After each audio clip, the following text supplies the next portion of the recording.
Amazing. Sending love and light to everyone. Today I want to do a story time. I don't know, somehow when I'm wearing this cloth, it makes me want to talk about some things. So I want to talk about my life story of how my mother struggled with her spirituality. Yeah. So growing up, let me give you a bit of context, of course. Growing up, I grew up on my dad's side. They raised me from 6 months until I was 8 or 9ish, and then that's when I moved to my maternal side. So I used to go and visit my maternal side over school holidays and weekends and whatever. But I spent most of the time from my dad's side. Apparently, I was a sick child, and the solution was I needed to be at my dad's side, right? Already spiritual, right? According to the church. So my maternal side was into church. There's ZCC people. They used to attend ZCC like rigorously. My maternal side, all of them are ZCC goers. There's a few number of people that are not into it and they don't believe in it. Anyway, so my mom asked to go and live with me when I was 9ish, 8ish. I can't really remember the year or how old I was actually. So this is quite heavy, so I might do 2 parts. So let's just see how we go. Sorry about that. I got disturbed by a call while I was busy recording. I can't even remember where I was. So my mother was after school. She decided to join the church, which is ZCC Church. So my maternal side was strong at ZCC Church. The whole family, my grandmother, my great grandmother, my grandmother's siblings, everyone is into ZCC and their children, of course, which are our mothers and fathers. So I didn't know anything about spirituality, ancestors, past, and all those things. Those are the things that we never used to talk about or discuss. I've never seen anyone do them. The only place I'd say that I saw that a little bit was on my paternal side. They did some of these traditional things, but not everything, right? I think they did go to traditional healers as well at some point, but I really didn't know what was happening because I was still a child at the time, right? No problem. So the only thing I saw growing up was my paternal grandma. She was actually praying with a candle. I don't think she was paddling, but she did say that she actually used to paddle at some point. Why, I don't know. But she said she used to because she's too old now to answer some of the questions. She can't remember some of the things. Anyway, so my mother was a strong church goer. Now, she struggled with a degree in teaching for almost 7 or 8 years. She couldn't get it right. She was failing, papers getting lost. She couldn't focus in class. There was just a whole lot of things that happened where instead of doing a degree in 3 4 years, she did it in 7 or 8 years because there was just so much drama. Some were believed to be spiritual attacks according to the family. Some things were God knows. And then when my mother finished school, she asked that she wanted to live with me because she had never had an opportunity to live with me. So she asked that I come and move to my maternal side. So that's the first time I lived at my maternal side, I think around 8 or 9. Anyway, that's when I saw a lot. My mother struggled with her spirituality so much. As a churchgoer, a strong believer in ZCC church, she had the uniform. She went to church rigorously, religiously, and it just didn't come right. My mother used to see things, and she would always ask me, "Do you see this?" I remember in different occasions, she would see Dikolosh. During the day, she's like, "Can you see it?" Come, she'll call me and then we'll go be looking out the window. "Can you see it?" And I'm like, I can't see anything. Some days I would see the things. That's why I say that the spiritual journey, people will think you're crazy. People will think that you are making things up. The things I've seen, I've never shared this story with anyone. Even my ex-boyfriend, husband doesn't know about this. These are some of the things that I left behind when I grew up after my mom passed away and I started a new life. And with that, I left that part of me behind. But becoming spiritual, I had to visit those things and I remembered some of the things that were very crazy. One day, my mother, it was raining heavy. And when it's raining heavy, there's lightning. My mother's like, "They are here." I'm like, "Who?"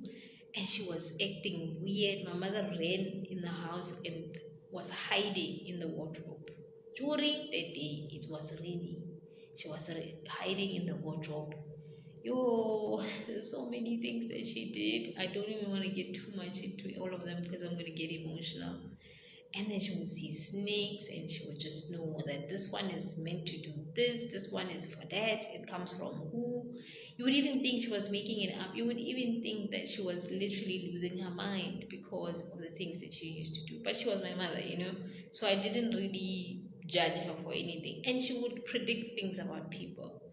I remember one high school friend of mine, not high school, I was still in secondary at the time because there was primary, secondary, and high school. Secondary, I think I was doing grade 8 or grade 9. One of my friends got sick and got admitted in hospital, so we went to see her at the hospital. So I told my mom, like, Mama, my friend is sick, and she said no, she was given East Liso by her aunt. She gave her, was it Mama Gunya, I think. She told me that when I got to the hospital, she was sick. She had lost weight. The doctors didn't know what was wrong with her, but she was sick. You could see that she was sick. I told them, like, when I tell your mother to actually help you go see someone because apparently you have this problem. She went to the person and then it was true what my mother said. So at ZCC, obviously, they told my mother that she was a prophet. She needs to do her things through ZCC Church. She tried many times to align, to kopula umoya, stunya, whatever, at the church, through the church, but it didn't work out. It even caused more confusion, more anxiety, and she was struggling with depression for many, many years. I think about 3-4 years, because I lived with my mother for 3 or 4 years. It wasn't more than 5 years, and she passed on. Only to find out she passed on because of depression. Her heart just stopped. She just collapsed. And then that was it. Because she couldn't handle every single thing anymore because life was just too difficult. She couldn't find a job. She couldn't have a relationship. She struggled with relationships. The only child between my mother and my father. My brother after me is from a different father. So I don't have any siblings that have the same bloodlines like I do. My mother and my father only have me. And then my mother has another child with another person. My dad has other children with other people.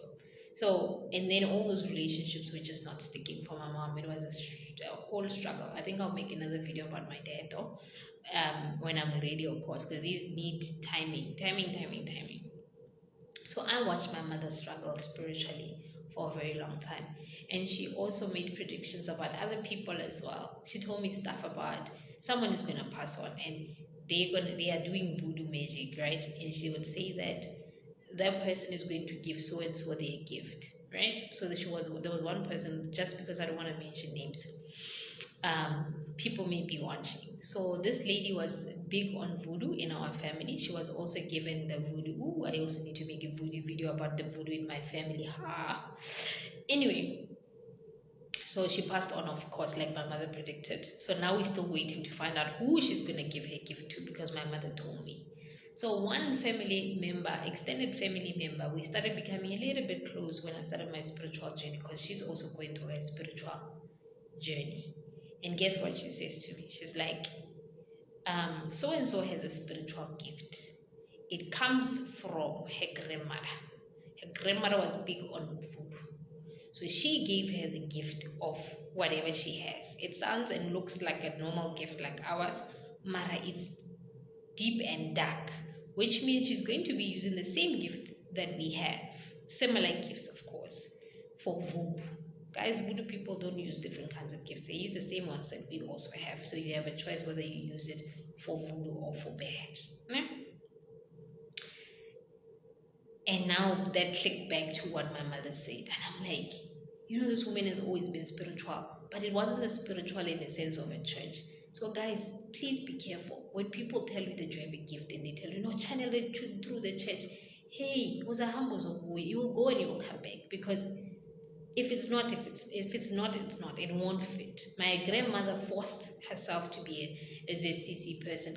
A whole lot of people in our family, in my lineage, my bloodline on my maternal side are sangomas, are traditional healers, are what and what, and they all forced themselves into the ZCC church.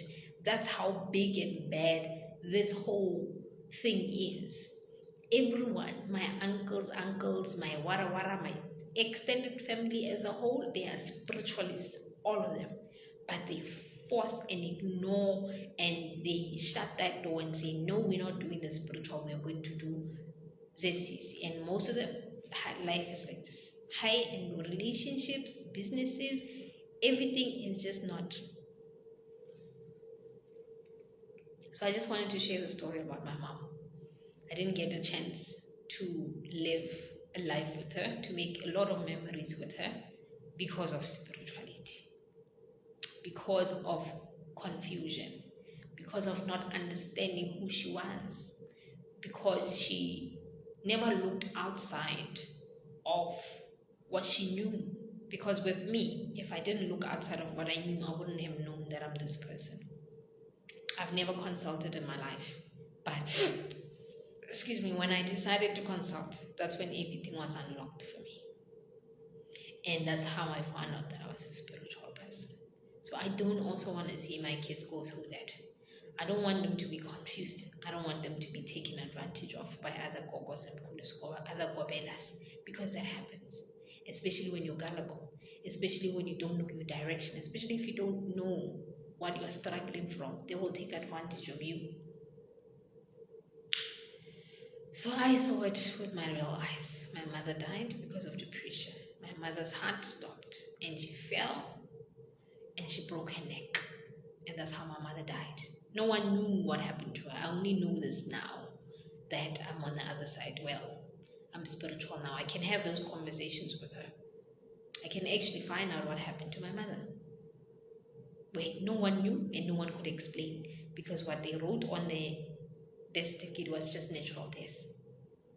No explanation, because she wasn't sick. I was gone. When I came back, my mother was gone. Friday, went to my dad's side. Monday.